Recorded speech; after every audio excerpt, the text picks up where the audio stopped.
হয়, আজিকালি বিভিন্ন জাতীয় দল সংগঠন ৰাজনৈতিক নেতাৰ মুখত সততে শুনিবলৈ পোৱা এটা শ্লোগান হৈছে পথাৰো আমাৰ বজাৰো আমাৰ। আৰু এই শ্লোগানক সাকাৰ ৰূপ দিবলৈ আগবাঢ়ি আহিছে শিৱসাগৰৰ একাংশ জাতীয় সংগঠন। মই বৰ্তমান উপস্থিত আছোঁ শিৱসাগৰৰ ৰাজীৱ ভৱনৰ সমীপত আৰু ইয়াতে এখন সেউজ নামৰ পাচলি বিপণী খুলিছে, যিখন আচলতে খুলিছে অসমীয়া যুৱ মঞ্চৰ এগৰাকী বিষয়ববীয়াই।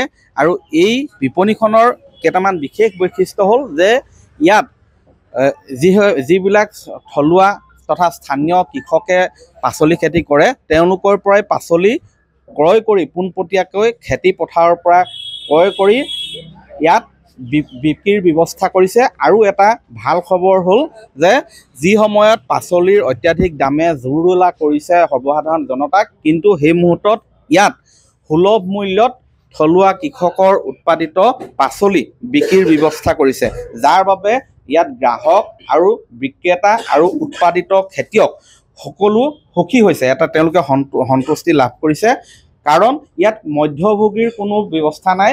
পোনপটীয়াকৈ ইয়াত যিকেইজনে ব্যৱসায় আৰম্ভ কৰিছে তেওঁলোকে পোনপটীয়াকৈ খেতিয়কৰ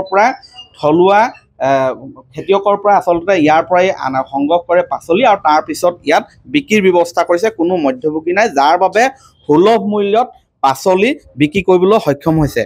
ভাল কথাটো এটা অন্যতম হ'ল যে এগৰাকী শিক্ষিত যুৱক, তেওঁ স্নাতক ডিগ্ৰীধাৰী যুৱক। কি ক'ব, কি ধৰণে আৰম্ভ কৰিছে, আপোনালোকে কেইজন জড়িত হৈ আছে?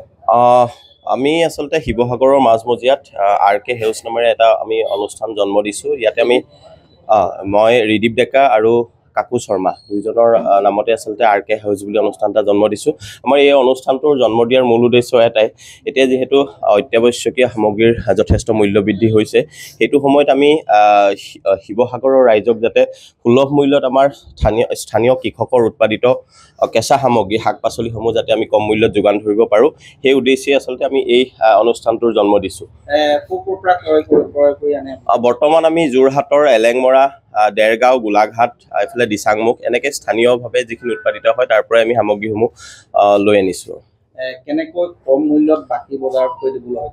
নহয়, এতিয়া কথাটো হ'ল আমি যিহেতু কৃষকসকলৰ পৰা আমি ডাইৰেক্টলি পোনপটীয়াকৈ আমাৰ নিজৰ স্থানীয় আমাৰ শিক্ষিত নিবনুৱাৰ গাড়ী আছে, সেই গাড়ীৰে আমি বস্তুবোৰ আমি নিজেই গৈ আচলতে তাৰ পৰা অনা নিয়া কৰোঁ। ইয়াতে কোনো ধৰণৰ মধ্যভোগী বা তেনেকুৱা কোনো মানুহৰ পাৰ্চেণ্টেজ বা তেনেধৰণৰ যিবোৰ কথা থাকে, গুণ্ডা টেক্স হওক বা মানে এনেকৈ যি ধৰণৰ এটা চিণ্ডিকেট থাকে, সেইবোৰৰ কোনো কথা নাই। আমি ডাইৰেক্টলি বস্তুখিনি আনি পেলাই ইয়াতে চেল কৰোঁ আৰু আমি একদম খুব মিনিমাম এটা যিটো অহা যোৱাৰ খৰচ বা তেনেকৈ মিনিমাম এটা মাৰ্জিন ৰাখি আমি গ্ৰাহকলৈ বস্তুখিনি উলিয়াই দিব পাৰোঁ। আমি বজাৰতকৈ 10ৰ পৰা 15 টকা কম মূল্যতে আমি বস্তুখিনি উলিয়াই দিবলৈ চেষ্টা কৰিছোঁ।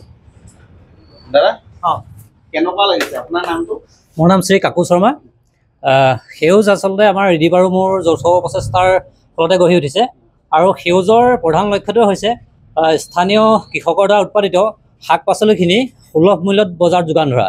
আৰু এই প্ৰচেষ্টাৰে আমি 2-4জনকো আমাৰ লগত জড়িত কৰাবলৈ চেষ্টা কৰিছোঁ, আৰু পৰৱৰ্তী পৰ্যায়ত আমি থলুৱাভাৱে উৎপাদিত যিকোনো সামগ্ৰী বজাৰলৈ উলিয়াই আনিবলৈ চেষ্টা কৰিম। এই ধৰণে তেওঁলোকে আগবাঢ়িব খুজিছে। এই ব্যৱসায় তেওঁলোকে অধিক প্ৰসাৰৰ বাবেও পৰৱৰ্তী সময়ত প্ৰচেষ্টা অব্যাহত ৰাখিব বুলি সদৰি কৰিছে। আমি এই খবৰবোৰ এই কাৰণেই ৰাইজৰ মাজলৈ লৈ যাব বিচাৰিছোঁ।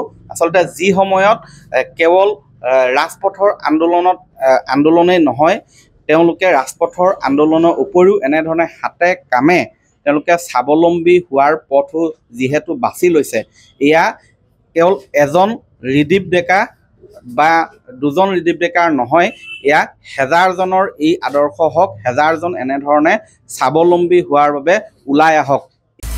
আপুনি বিচৰা বাতৰি পাব কেৱল নিউজ 18 এপত। নিউজ 18 এপ ডাউনলোড কৰিবলৈ স্কেন কৰক এই QR কোড। গুগল প্লে ষ্টৰতো পাব এই নিউজ 18 এপ।